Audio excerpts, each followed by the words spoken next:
Kylie, can you tell me a little bit about you and your family? I'm mother of 5. I've got 3 stepchildren and 2 biological ones who I share with my partner Kingsley. So tell me a little bit about the mental place that you were in before Inspired Mama.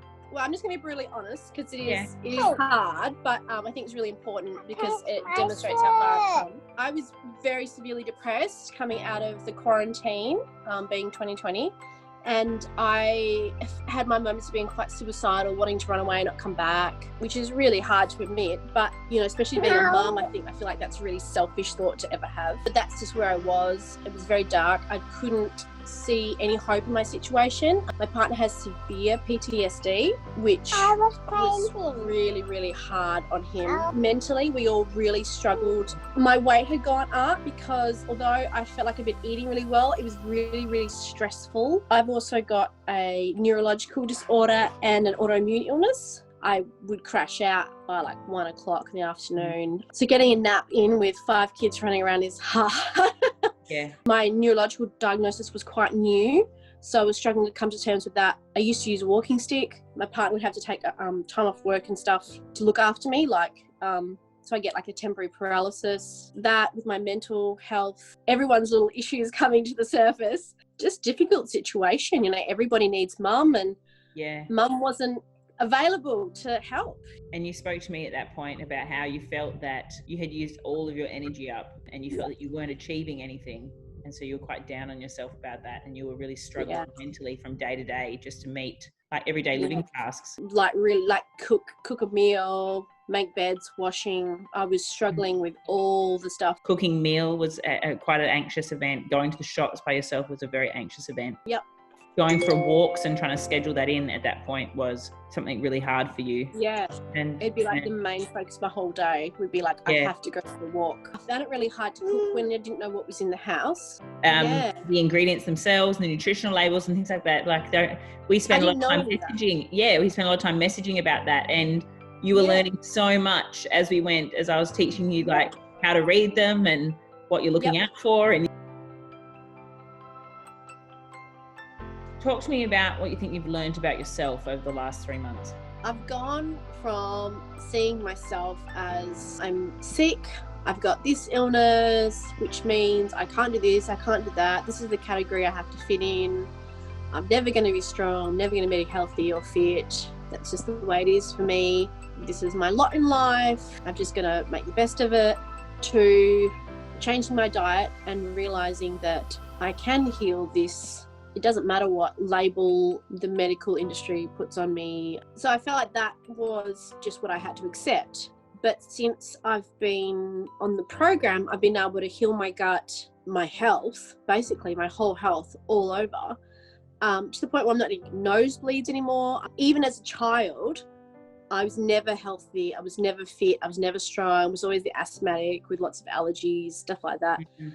Yeah, and what I've discovered is that I don't have to hang on to those labels. I'm healthy now. I'm strong now. I'm working out 3 times a week using weights. And you were saying to me, we talked about what do you want life to look like? Like, what do you want to be achieving? How do you want to be feeling? You at that point were talking about, well, I want to be walking. I want to be walking consistently. And then I remember it got to like week 4, week 5, and you said to me, I think I want to do some strength training. And I was like, amazing. I don't want to push this, but if you're willing, like it's all find in the tutorials that like maybe that was where it will lead. Yeah. You know, for someone who suffers with fibromyalgia and was sleeping in the afternoons and has had no energy and been so unwell for such a long time, and just accepted that was going to be what life looked like, and then to have completely turned it around in 3 months from looking after yourself, Kylie, you should be so proud. Thank you. Huge. Yeah, it feels just so, I feel like I've got a second chance in life, just completely. Each week you've progressively gotten more organized, you've become more confident in your ability to execute the lifestyle, and then as a result of that you've become happier. the person you're going to be as you go off on your new journey. Like when you go off on your, like this is a whole fresh start for you. It's like a whole new life. And be in a space where I can enjoy it, not just cope with it or survive it. I'm going to be actually enjoying it and showing the kids how to enjoy, you know, exercising and, you know, hiking and swimming. All that stuff is stuff that I just, you know, for years I thought, how am I going to do that with them? I don't have to worry about it now. All those things we discussed in that call of who you wanted to be, you're doing them all now. Am I? You are. You're doing them all. Here, let me read it to you, Kylie. He said, I'm a fit person because I can exercise 3 to 4 times a week. This comes naturally to me now and doesn't take a huge toll on my body anymore. I enjoy activities with the kids without having to sit out or to deal with the high levels of pain that I'm in. I'm sleeping and I have a sound sleep routine where I sleep soundly and I wake up feeling rested. I feel really proud of myself and the journey that I'm building and the healthy, positive relationship that I have with food. I'm a good example to my kids. I feel good about myself all the time because I'm achieving and I'm getting better and better. This lifestyle is becoming more easy and more natural to me. I don't have to think about it all the time and I don't miss the crappy food. I'm finally excited for my future to see what it looks like and I want my kids to see that. I'm more decisive about what I like and what I want. I'm able to find balance for myself and for my family needs adequately. I feel really positive and really proud of myself and I'm encouraged to share the skills that I've gotten out of this and teach my kids to cook better and healthier foods. Wow. This is why I love doing these calls with the mums because it gives you an opportunity to see just how far you've come. I've had a lot of time to reflect on just how far I've come. So how do you think you cope better with stress now? I'm more aware of stress affecting me. I process it differently. So I go, okay, I'm feeling stressed about this. Do I need to be feeling stressed about this? Is this my problem? Is it relevant for me to be stressing about this?